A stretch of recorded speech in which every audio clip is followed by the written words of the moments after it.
नमस्कार दोस्तों, ओम नमो भगवते वासुदेवाय।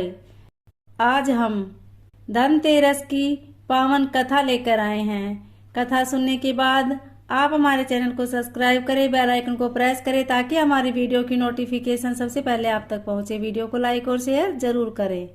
उत्तरी भारत में कार्तिक कृष्ण पक्ष की त्रयोदशी तिथि के दिन धनतेरस का पर्व पूरी श्रद्धा व विश्वास के साथ मनाया जाता है। धनवंतरी के अलावा इस दिन देवी लक्ष्मी और धन के देवता कुबेर की भी पूजा करने की मान्यता है। इस दिन को मनाने के पीछे धनवंतरी के जन्म लेने की कथा के अलावा दूसरी कहानी भी है। कहा जाता है कि एक समय भगवान विष्णु मृत्युलोक में विचरण करने के लिए आ रहे थे। तब लक्ष्मी जी ने भी उनके साथ चलने का आग्रह किया। तब विष्णु जी ने कहा कि यदि मैं जो बात कहूँ तुम अगर वैसा ही मानो तो फिर चलो। तब लक्ष्मी जी उनकी बात मान गई और भगवान विष्णु के साथ भूमंडल पर आ गई। कुछ देर बाद एक जगह पर पहुंचकर भगवान विष्णु ने लक्ष्मी जी से कहा कि जब तक मैं न आऊं तुम यहाँ ठहरो।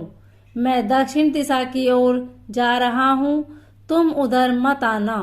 विष्णु जी के जाने पर लक्ष्मी जी के मन में कौतूहल जागा कि आखिर दक्षिण दिशा में ऐसा क्या रहस्य है जो मुझे मना किया गया है, और भगवान स्वयं चले गए।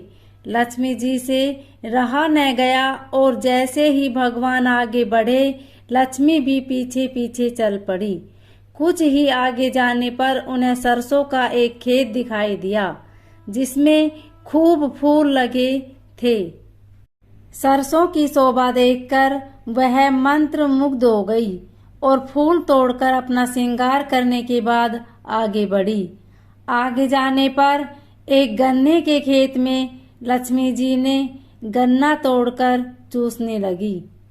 उसी क्षण विष्णु जी आए और यह देख लक्ष्मी जी पर नाराज होकर उन्हें श्राप दे दिया कि मैं तुम्हें इधर आने को मना किया था पर तुम न मानी और किसान की चोरी का अपराध कर बैठी। अब तुम इस अपराध के जुर्म में इस किसान की 12 वर्ष तक सेवा करो। ऐसा कहकर भगवान उन्हें छोड़कर क्षीर सागर चले गए। तब लक्ष्मी जी उस गरीब किसान के घर रहने लगी। एक दिन लक्ष्मी जी ने उस किसान की पत्नी से कहा कि तुम स्नान कर पहले मेरी बनाई गई इस देवी लक्ष्मी का पूजन करो, फिर रसोई बनाना, तब तुम जो मांगोगी मिलेगा। किसान की पत्नी ने ऐसा ही किया।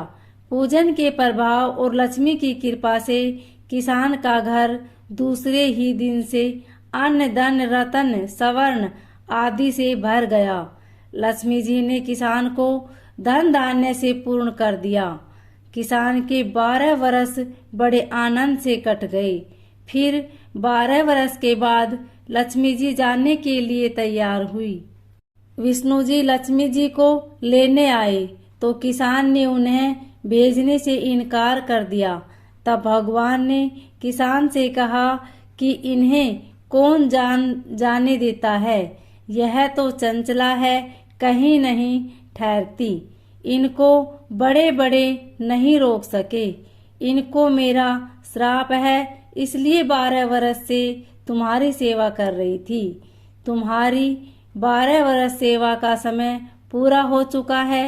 किसान हठ पूर्वक बोला कि नहीं, अब मैं लक्ष्मी जी को नहीं जाने दूंगा। तब लक्ष्मी जी ने कहा कि हे किसान, तुम मुझे रोकना चाहते हो तो जो मैं कहूँ वैसा करो। कल तेरस है, तुम कल घर को लीप पोत कर स्वच्छ करना।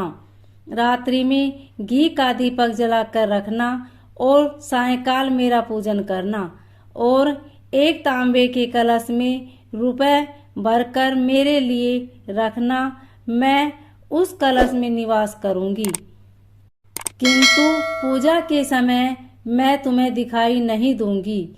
इस दिन इस एक दिन की पूजा से वर्ष भर में तुम्हारे घर से नहीं जाऊंगी।